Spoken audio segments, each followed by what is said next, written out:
Graça e paz, igreja. Amém? Quantos creem que Deus está aqui? Ele prometeu, onde vocês se reunirem em meu nome, eu estarei presente no meio de vós. Por isso vai ter cura aqui hoje. Vai ter libertação, vai ter paz, porque Ele está aqui. Aonde Deus está, o mal tem que sair. Pode sentar todos. Pessoal que está na live, sejam bem-vindos também, em nome de Jesus, para mais um culto, mais um dia de adoração. Hoje a garganta está uma benção, hein, Ju? Nossa, está arranhando hoje, hein? Ainda bem que o Ju resolveu cantar, graças a Deus. Lá no escritório ele cantava, eu falei, canta lá no púlpito também, no altar. Deus abençoe, Ju. Ele falou que agora vai, né, Ju? Agora vai, né, Ju? Agora vai. Irmãos, eu quero compartilhar com vocês uma palavra, porque a igreja não é igreja sem a palavra de Deus. Sem a palavra de Deus, a igreja é só religião. Ou melhor, não é nem igreja. Mas como nós somos a igreja de Deus, a gente necessita da palavra de Deus para viver. O Senhor Jesus, quando Ele disse, aquele que de mim se alimenta, de mim vive. Ele estava dizendo da Santa Ceia, mas estava dizendo da palavra dele. Aquele que de mim se alimenta, de mim vive. Então, hoje nós vamos falar aqui mais uma vez em Apocalipse capítulo 3. Estamos estudando aqui já 3 semanas. Falamos da igreja de Sardes e falamos da igreja de Filadélfia. E hoje nós vamos falar da igreja de Laodiceia. Uma palavra que vai nos ajudar. A igreja de Sardes era uma igreja que precisava somente de arrependimento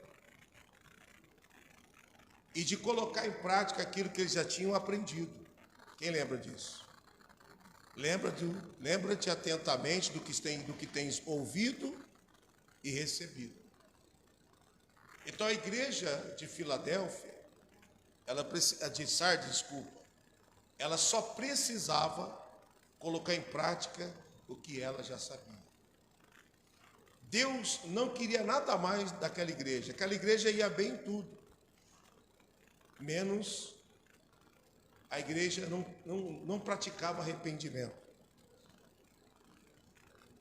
Então isso tem que estar bem claro para mim e para você, que somos produtos da eternidade para a eternidade.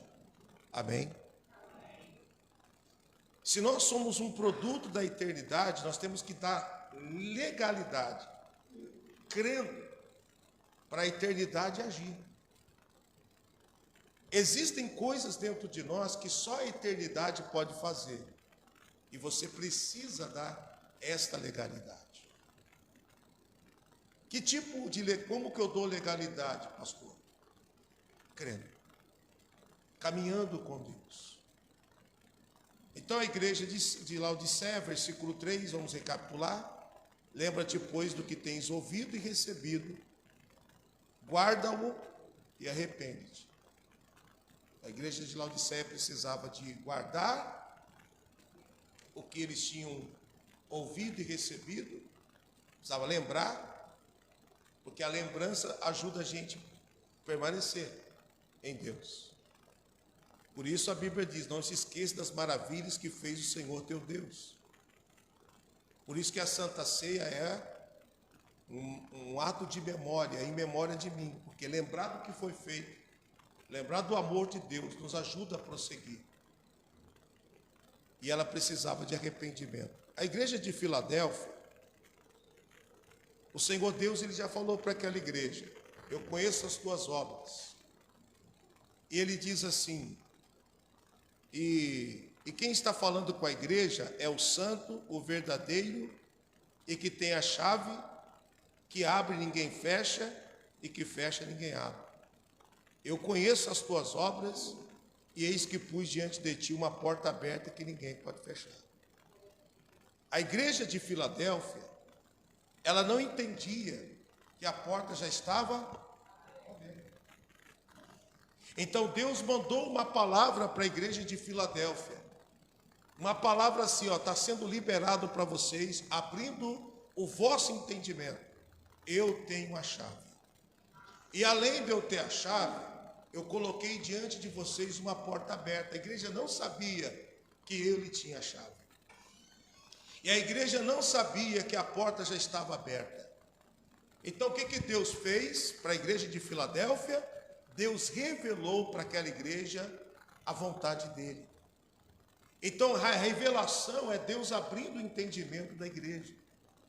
A igreja de Sardes agora, como que a igreja de Sardes estava se comportando? Poxa, nós precisamos se arrepender. Poxa, nós precisamos colocar em prática o que nós já ouvimos e recebemos. A igreja de Filadélfia, talvez passando uma luta, mas agora a igreja tinha recebido uma revelação. Já deu tudo certo porque a porta já está aberta. Já deu tudo certo porque além da porta estar aberta, ninguém pode. Olha que entendimento. Então a igreja de Filadélfia tinha recebido essas instruções.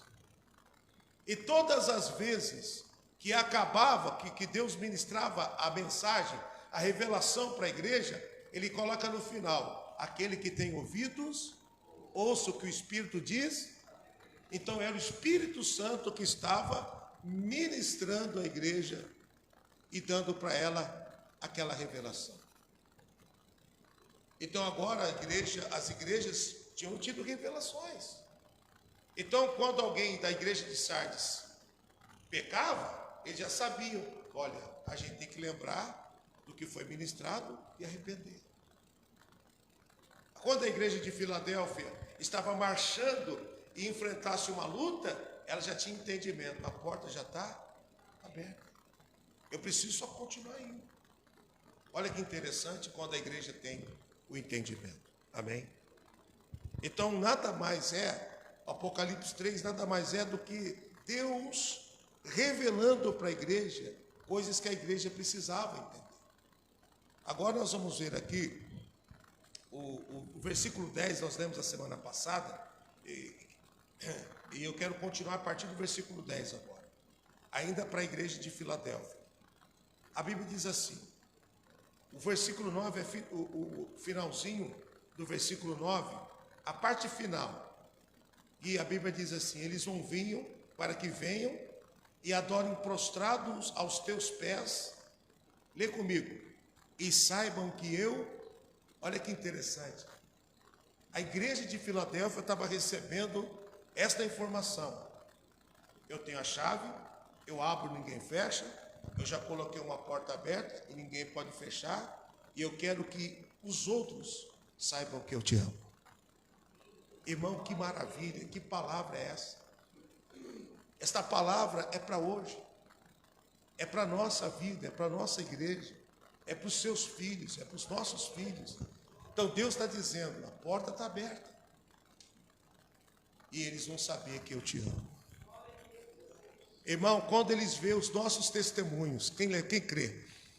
Quando eles veem o testemunho que o teu filho vai contar, que a tua filha vai contar, o testemunho que você vai contar, eles vão entender: Deus ama ele, Deus ama ela. Amém, igreja? Que palavra, Deus. Eles vão saber que eu amo eles.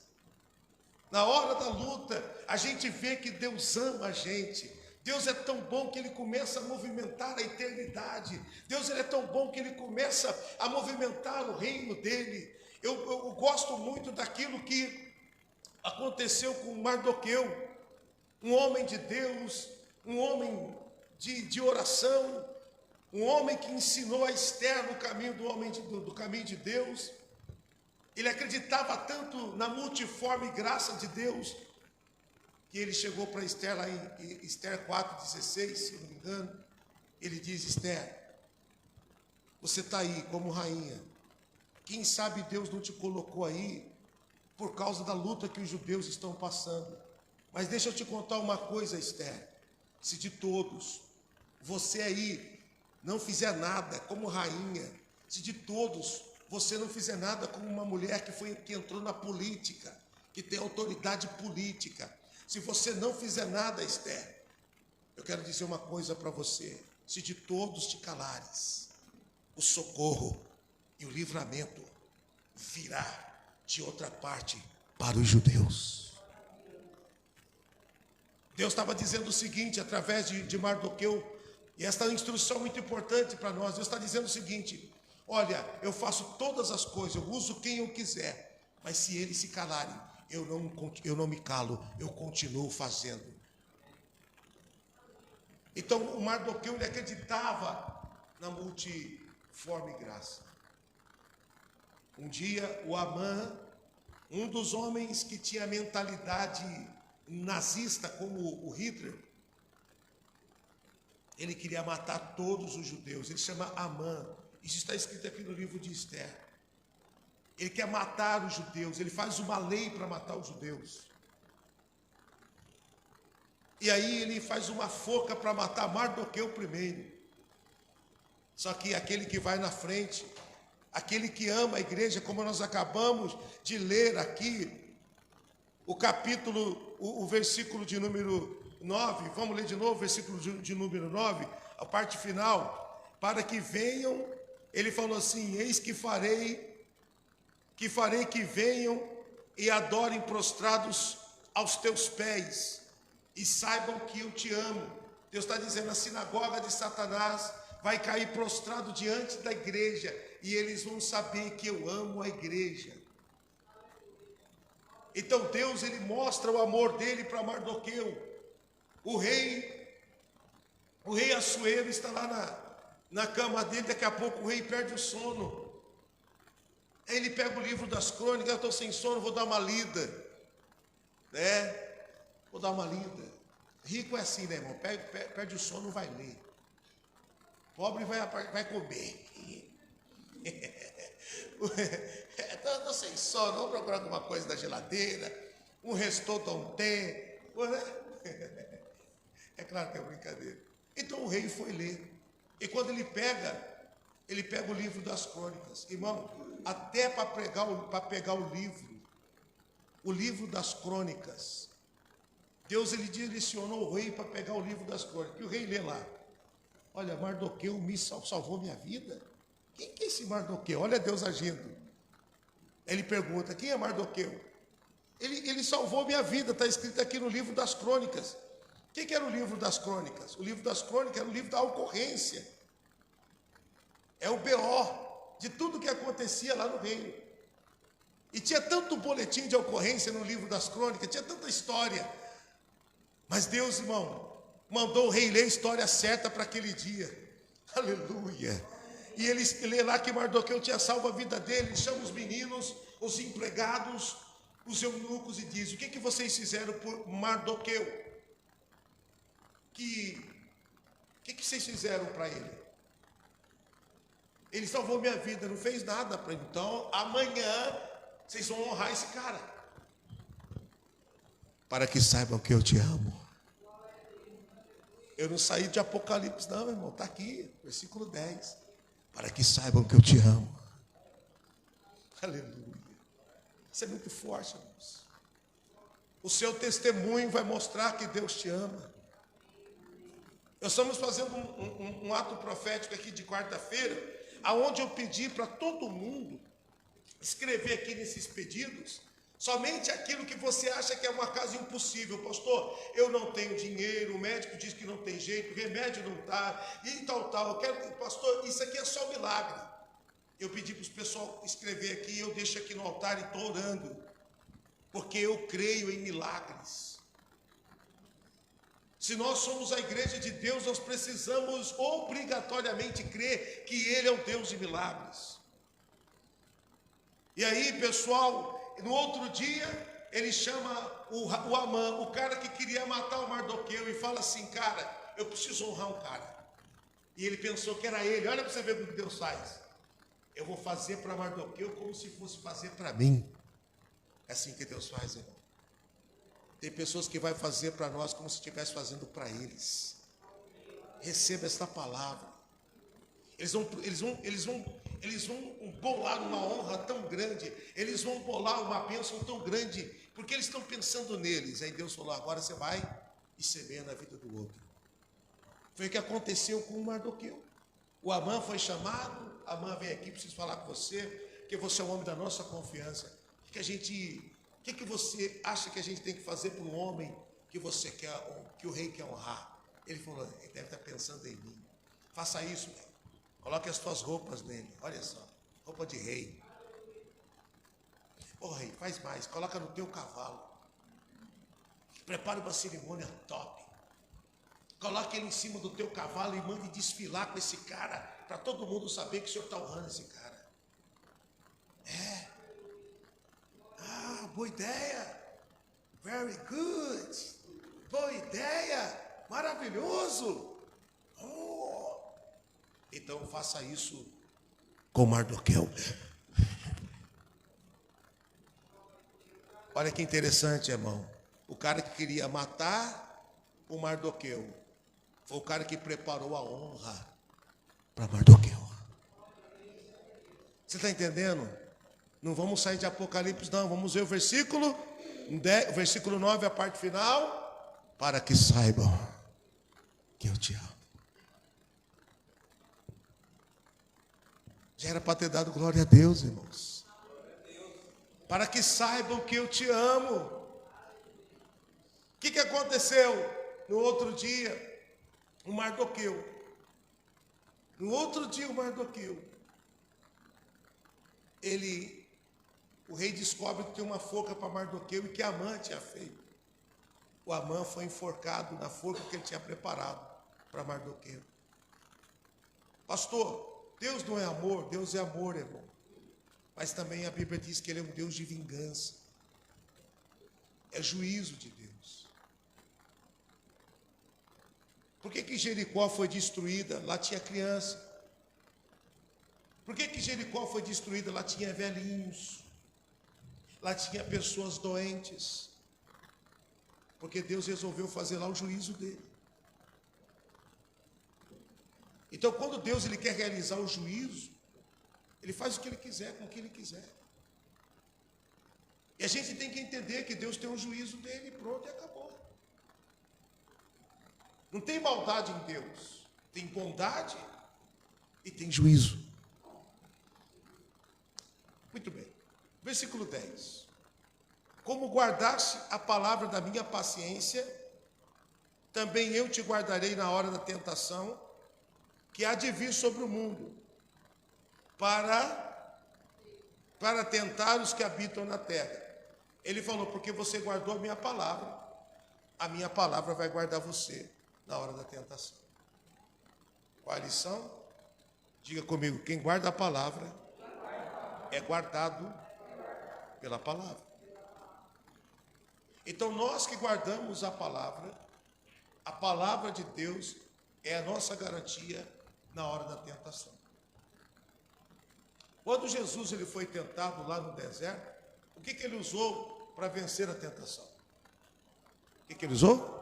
A palavra. O diabo falava e ele dizia, está escrito. Então a palavra fez com que ele vencesse. O 11 agora. Eis que venho sem demora. Guarda o que tens para que ninguém tome a sua coroa.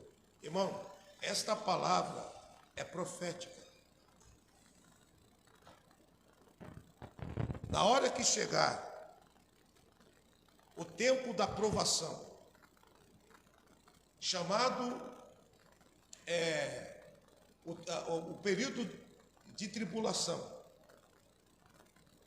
o Senhor Jesus ele vai guardar da tentação a igreja. O que é guardar a igreja? A igreja vai ser arrebatada antes da tribulação. Existem pessoas, isso é teologia, que discutem que a igreja vai passar pela tribulação. Eu não creio. eu creio que Deus vai levar a igreja antes. Agora, tem pessoas que falam que a igreja é pós-tribulacionista. Quem já ouviu falar isso? Pós-tribulacionista, ou seja, a igreja vai ser arrebatada depois que começar a tribulação. E tem os pré-tribulacionistas, que, como eu, acredito que a igreja vai ser arrebatada antes. Tanto é que o período de prosperidade que haverá nos 7 anos, em que o anticristo vai reinar sobre a terra pesado, aonde o anticristo vai reinar, e todo mundo vai adorar o anticristo. Por quê? O anticristo está ligado a políticos, a um político globalista, que vai governar o mundo todo. Hoje os governos, eles já são globalistas. O presidente do Brasil diz, tem que ter uma liderança global. Quem já viu ele falando isso? Ele falou isso, por quê? Porque essa é uma tendência de liderança global. Global, gente. Então, não pensa você que essas coisas que estão acontecendo, tudo está debaixo de um caminho profético. Tem muita coisa que vai acontecer. E por que a igreja, por que haverá um tempo de prosperidade onde o anticristo vai ser adorado? Porque a igreja vai ser arrebatada antes. O que vai acontecer com os bilhões de dólares que vão ficar? Vão ser divididos. As pessoas vão ver um período de prosperidade tão grande como nunca viu antes. Quem não tinha Ferrari vai ter dinheiro para comprar. Olha, todo mundo vai prosperar, vai ter sua casa, vai viajar. Olha, esse governo, a melhor coisa que aconteceu foi esse governo. Olha, a gente está prosperando. Sabe que depois vai vir uns 3 anos e meio de tribulação, irmão. Vai vir um peso. Por que vai ter 3 anos e meio de prosperidade? Porque a igreja vai ser arrebatada. O que vai ser dos bilhões de dólares dos caras ricos do mundo que são de Deus? A família dele. O Nilton vai deixar as casas dele tudo aí. Ainda bem que não vai deixar para você, né, Cris? Ainda bem que você vai subir junto. Vamos, Gracílio, as casas lá, vai ficar tudo aí, Gracílio. Ei, Gilmar, aquelas casas, aquelas empresas lá, vai ficar tudo aí. Ainda bem. Mas vai ficar para os meus filhos. Não, irmão, seus filhos vão subir junto. Amém, gente? Deixa aí, deixa o anticristo usar, não tem problema. E tem gente que está preocupada aí com os bens e etc. Para quê, irmão? Só tem o suficiente para você desfrutar. O excesso é muito é tudo besteira. É tudo pro anticristo. Vocês estão entendendo, irmão? O que eu estou falando aqui é profético, não tem como fugir disso. Aí vai ficar aí, vai sobrar, pessoal, vai sobrar emprego? Vai. Sobrar vaga? Até quem não tem experiência vai entrar. Vixe, rapaz, não precisei nem de fazer curso, já entrei direto. Também, irmão, vai sobrar vaga. 3 anos e meio de prosperidade, como nunca vista, está na Bíblia. É isso daqui que você está lendo aqui, ó. Mas ele diz assim, versículo 11, lê comigo: eis que venho sem demora. Ele está dizendo: eu amo a minha igreja, eu coloquei porta aberta diante dela, a sinagoga de Satanás vai cair de joelho diante dela, mas a minha igreja vai saber que eu amo ela. Pessoal, Deus ama a igreja. E ele diz assim: eis que venho sem demora. Ele vai vir, irmãos. Hoje as igrejas pararam de pregar sobre a volta de Jesus. As igrejas estão somente imediatistas. Essa semana eu conversei com um menino, ele falou: sou da igreja tal. Faz 2 meses que abrimos, nós já estamos beirando 200 membros. Olha, que maravilha, né? Fiquei pensando. Esse pastor aí, irmão, tem tudo. Ele não sabe o que é passar pela prova. Ele falou assim: o pastor precisava de um som de 40 mil, ele só falou. A gente estava lavando a igreja, chegou uma caminhonete, deixou lá. Que benção. Agora, irmão, se não tem luta, a hora que vira a tempestade, não vai aguentar. A igreja passa pelo fogo, irmão. O crescimento da igreja não pode ser fogo de jornal. Por quê? Porque o reino de Deus não é fogo de jornal. O reino de Deus é batalha, é poder, perseverança, resiliência, quebrantamento, renúncia. Estou dizendo que... Você está com inveja, pastor? Não. Eu estou dizendo que no reino de Deus não existe elevador para chegar no topo. É degrau por degrau. É muito fácil crescer uma igreja, irmão. Todos sai gente, a gente inaugura, a gente faz um marketing, a gente tem um marketing muito forte, rede social e televisão. A gente inaugura numa cidade e não ganha nenhuma alma para Jesus, só sai das outras igrejas e vem para cá. Por causa do nosso marketing. O reino de Deus é para ganhar almas, irmãos. Então a gente precisa entender sobre isso.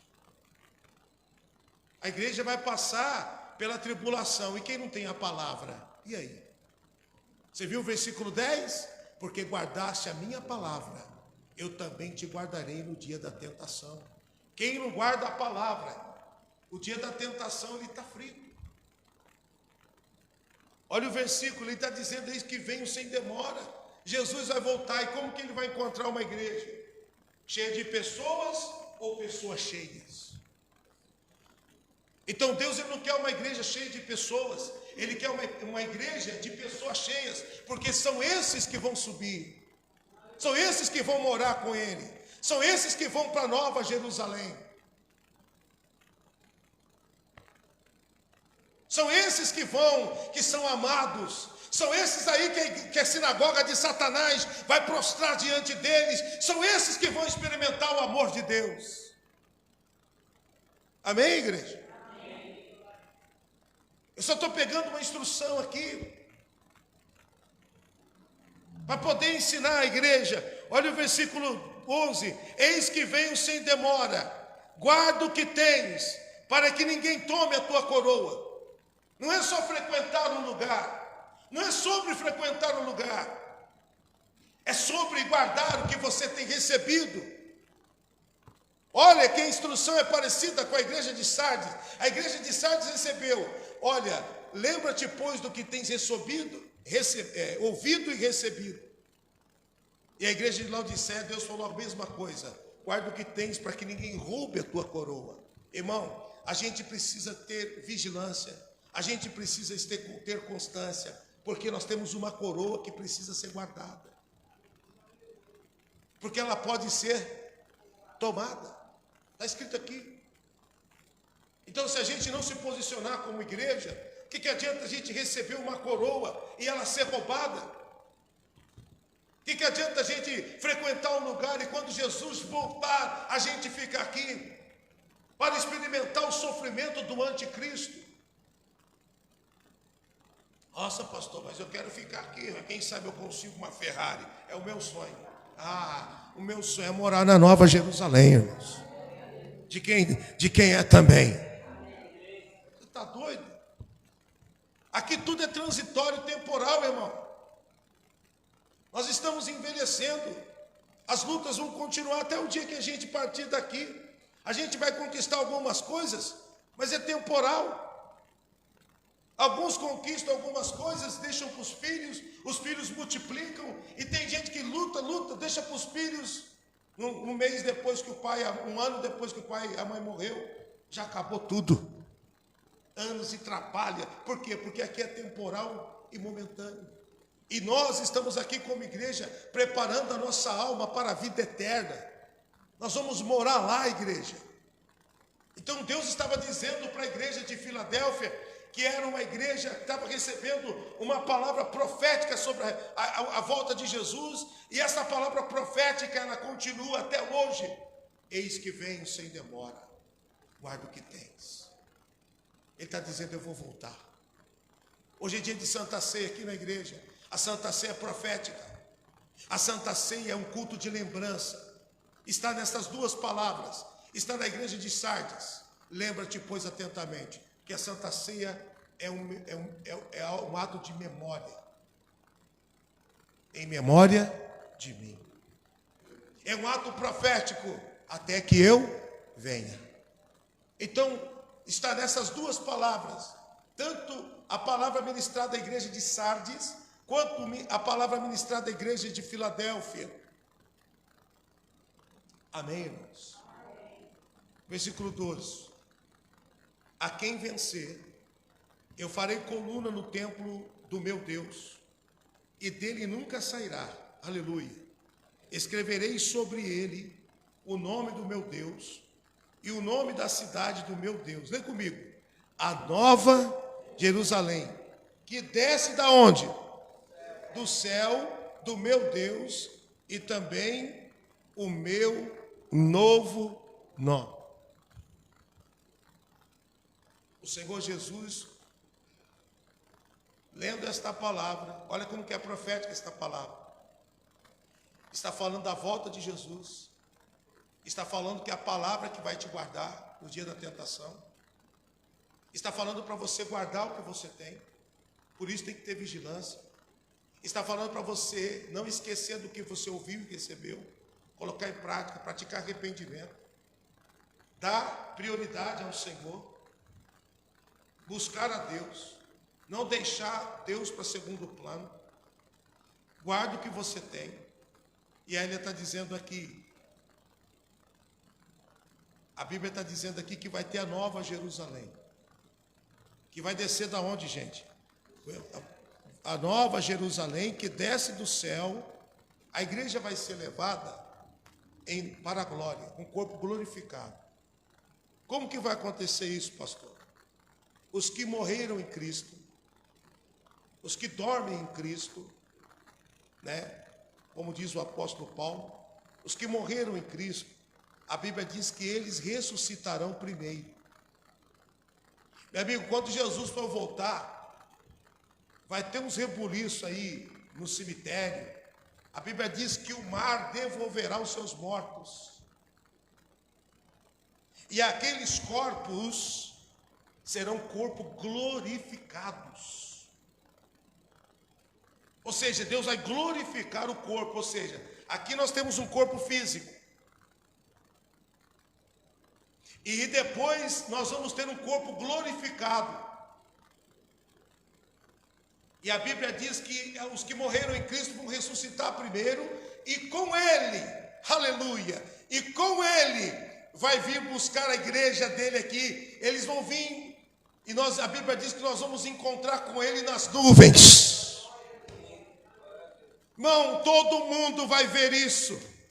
Os que não creem vai dizer, é verdade, os crentes estavam certos, os homens de Deus estavam certos, a palavra de Deus não é um livro qualquer, a palavra de Deus é verdadeira. Os desviados vão dizer, por que eu fui sair da igreja? Por que eu não guardei a minha coroa? Eu já sabia disso, eu tenho que guardar a minha coroa, eu já sabia disso, por que eu não guardei?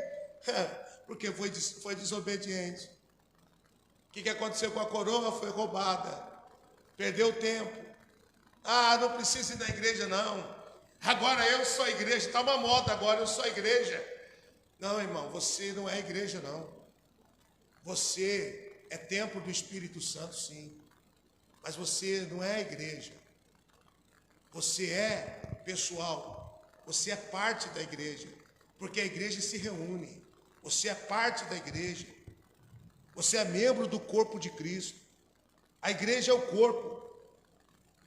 Aí você acha que é a igreja. Não, a igreja é o corpo de Cristo. Cada um tem funções diferentes, mas somos membros uns dos outros. Nós funcionamos juntos. Quem entendeu o que eu quis dizer? Ah, eu sou a igreja. Tudo bem. Você é membro do corpo de Cristo. O diabo lançou isso na pandemia, pessoal. Lançou essa modinha. Agora tem pessoas que não vêm mais na igreja. Não, fica na rede social, irmão. A rede social, o pastor da rede social não tem autoridade sobre a tua vida. Ele pode transmitir coisa boa. Eu ouço bastante gente também nas plataformas, gente boa. Mas tem muito endemoniado, irmão. Agora a gente tem um crivo, a gente sabe passar. Eles não têm autoridade espiritual sobre você. Quem tem é o seu pastor. Eu tenho um pastor que tem autoridade espiritual sobre você para exercer o sacerdócio, para colocar a mão na tua cabeça, para te abençoar, para abençoar os teus dízimos, as tuas ofertas, os teus filhos. É o teu pastor, aquele que Deus te deu. E o diabo tem roubado a coroa de muitos, irmãos. Isso aqui é uma palavra de salvação, uma palavra de vida cristã. Coisas que muitas vezes já pararam dentro das igrejas. Então hoje Deus está tratando conosco aqui. Aí a Bíblia diz aqui que a igreja vai... A Bíblia diz que então que vão ressuscitar os que morreram com Cristo, vão vir com Ele em nuvens para buscar a igreja.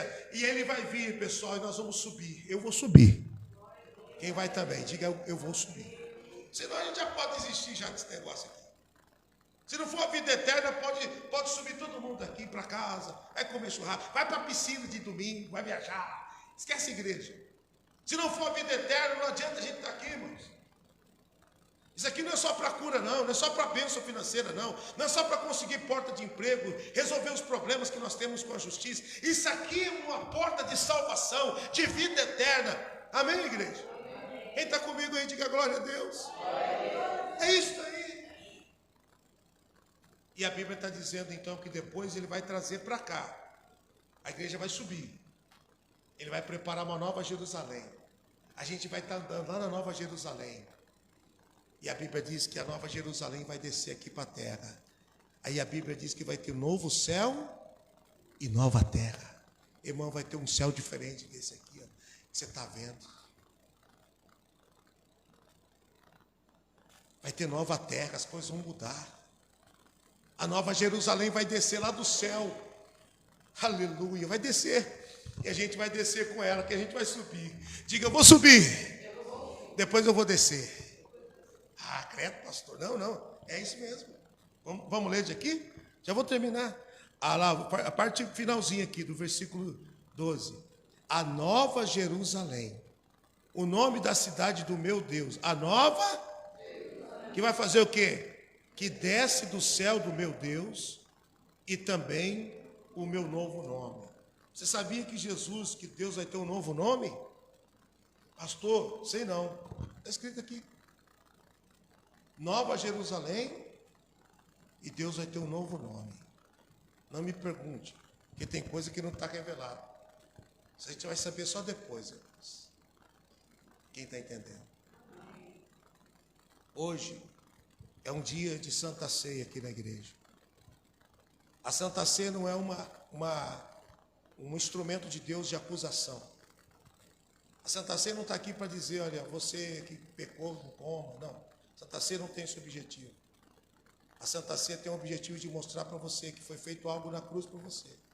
E você precisa reagir ao que foi feito na cruz. E você só reage se você crê. As igrejas por muito tempo ensinou que se você estivesse no pecado, você não podia participar da ceia. Isso é contra os princípios de Deus. Ele fez a Santa Ceia, não foi para afastar você dele, foi para você juntar-se a ele. Se a Santa Ceia é um objeto de comunhão, por que Deus faria a Santa Ceia para poder fazer com que as pessoas se sintam piores do que elas? Não. A Santa Ceia é para você lembrar que tem perdão. A Santa Ceia é para você lembrar que o pecado que você cometeu não é maior do que o perdão que Ele deu na cruz. Você tem direito de participar e você deve participar da ceia. A liturgia da igreja, a doutrina da igreja, muito tempo foi uma doutrina de acusação. Tanto é que tem gente que porque tinha cometido pecado no dia da Santa Ceia, ela nem ia, que tinha vergonha de ir na igreja. Eu não vou na igreja não, porque eu não vou participar da ceia, todo mundo vai saber que eu estou no pecado. Você acha que Deus criou isso aí, Santa Ceia, para separar os melhores dos piores? Não, irmão. Santa Ceia é um instrumento espiritual de comunhão. Quando você participa da ceia, você está dizendo, Deus, eu creio no que foi feito na cruz, em memória do Senhor, que eu estou participando desse propósito. Eu creio no que foi feito na cruz. Diga, eu creio que Jesus vai voltar. Para terminar o versículo 13. Quem tem ouvidos, ouça o que o Espírito diz às igrejas. Diga, o Espírito de Deus tem voz. E Ele fala com a igreja. Então você não está ouvindo aqui o seu pastor. Você está ouvindo o Espírito de Deus através do seu pastor. E você vai crer nisso. Vai guardar a sua coroa. Vai voltar a se posicionar. Vai voltar a dar prioridade para o reino. Voltar a dar prioridade para a casa de Deus. para as coisas de Deus. Tem gente que as primeiras horas do dia, do domingo, era de Deus, agora não é mais. Perdeu o temor. Guarda o que tens para ninguém roubar a tua coroa. Eis que venho sem demora. Pastor, quando Jesus vai voltar, ninguém sabe o dia. Mas não é só quando Jesus volta, é quando nós vamos. A gente pode ir a qualquer momento, irmãos. Porque Deus estabeleceu para nós limites. A gente pode ver a volta de Jesus? Pode. Não sabe o dia? Pode ser hoje, pode ser amanhã. Mas a gente sabe que a igreja, que quando a gente morre, a gente parte daqui, a gente vai para um lugar chamado Seio de Abraão. E a gente vai ficar esperando. Lá fica a nossa alma. Depois essa alma vai se juntar ao corpo glorificado. E o Espírito? O Espírito é o fôlego de vida que Deus emprestou para a gente. Nosso corpo só está aqui porque ele tem o Espírito. E a Bíblia diz que quando a gente morre, o corpo volta para onde? Para onde que volta o corpo, gente? Para o pó. E o Espírito? Para Deus. Por quê? Porque é dele. O Espírito de todo homem é de Deus. É o fôlego de vida. Agora, a alma, aonde você tem alegria, tem tristeza, isso aí tem que pertencer. Pertence a quem a tua alma? Se pertence a Deus, ela vai viver eternamente com Deus. Se não pertence a Deus, vai viver eternamente com o diabo. Então a tua alma, que vai juntar o teu corpo glorificado. Quem entendeu isso? Eu vou morar na Nova Jerusalém, que vai descer do céu. Quantos podem dizer comigo? Eu vou morar, mais forte, eu vou morar na Nova Jerusalém, que vai descer do céu, do meu Deus. Amém? Eu ia falar da igreja de Laodiceia hoje, mas nem deu. Não deu. Vamos ler somente? Não vou nem explicar. 14.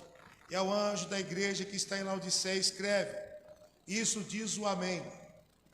Eu não ia explicar, mas tem que explicar. Um dos nomes de Deus é Amém. Está aqui.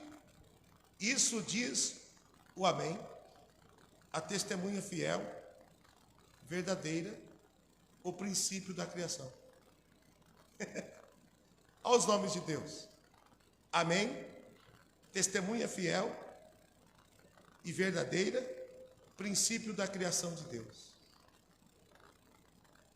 Então, quando a gente diz amém, a gente não está dizendo só assim seja. A gente está dizendo um dos nomes de Deus. Está escrito aqui. Isso diz o amém. 15. Eu conheço as tuas obras, que nem és frio e nem... Quem dera foras quente ou frio. Ele falou: igreja de Laodiceia, deixa eu dizer uma coisa para vocês. Eu conheço todo mundo. Você percebeu que para toda a igreja ele falou a mesma coisa?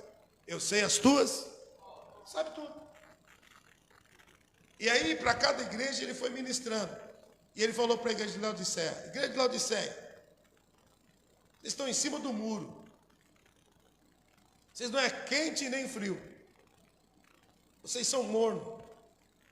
Olha o versículo 16. Assim porque és morno, não és nem frio e nem quente, vomitar-te-ei da minha boca. Indecisos. Tem gente que está assim, irmão. Ele está entre Jesus e o mundo, entre a Santa Ceia e o álcool. Ele está indeciso. Ele está entre a noiva de Cristo e a Babilônia. Está perdido. Não. Jesus, ele mostra com esta palavra que ele gosta de pessoas decididas. Pessoas que já fizeram a sua escolha. E Elias disse isso lá atrás. Reuniu os profetas e disse: escolhem hoje se vocês vão servir a Deus ou a Baal. Até quando vocês cocheareis entre dois pensamentos? O povo estava indeciso. Aí Elias, ele sobe em cima do monte, ele reúne o altar que estava junto às pedras do altar, 12 pedras, representando uma de cada tribo. Ele junta as pedras, ele faz um holocausto. E aí ele fala: hoje vocês vão escolher quem é o verdadeiro, vai saber quem é o verdadeiro Deus. O povo estava indeciso, mas aquele dia eles descobriram quem era o verdadeiro Deus. Então, Deus não gosta do indeciso. Não sei se eu me batizo, se eu não me batizo, e se eu me batizar e depois não foi isso que eu quero. Morno, vai ser vomitado.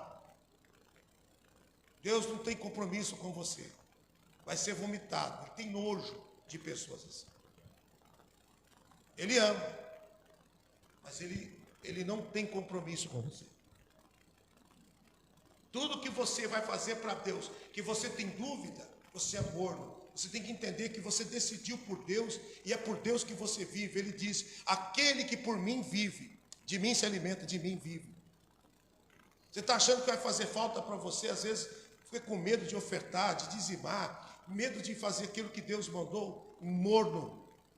Você tem que fazer aquilo que Deus mandou, você não pode ficar indeciso. Você é de Deus. Se você se alimenta de Deus, ele diz: aquele que de mim se alimenta, de mim vive. Irmão, você vive dele, ele que cuida, ele que faz, ele que provê, ele que abre porta, ele que te abençoa. Bom, eu não ia explicar, então tá bom aqui. Só o 17 agora.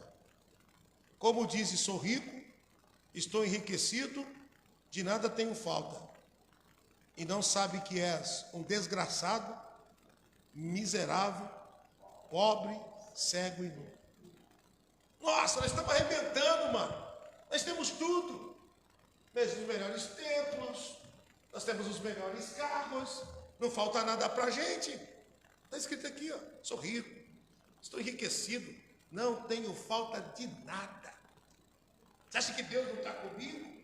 Não tem falta de nada. E a Bíblia diz aqui: não sabes que és um pobre, cego, nu, miserável, e ainda tem um nome aqui: desgraçado. A minha avó falava: não fala desgraça não, porque desgraça é mulher pelada atrás da porta. Quem lembra disso? Olha lá, irmã lembra. Dizia que quem falava desgraça, aparecia a mulher pelada atrás da porta. Um dia eu fui ver se tinha mulher pelada atrás da porta. Era criança. Minha mãe falou: você é desgraçado, brigando com meu pai. Tem mulher pelada aqui não. Coisa de crentice, né? Então, gente, quem entendeu a palavra? Então, não é o que você tem que mostra quem você é, não. Não é o que você tem fisicamente, não. É o que você tem espiritualmente. Pode fechar bem. Por hoje é só. Também chega, né? Hoje só foi palavras. E tudo que você recebeu aqui é profético.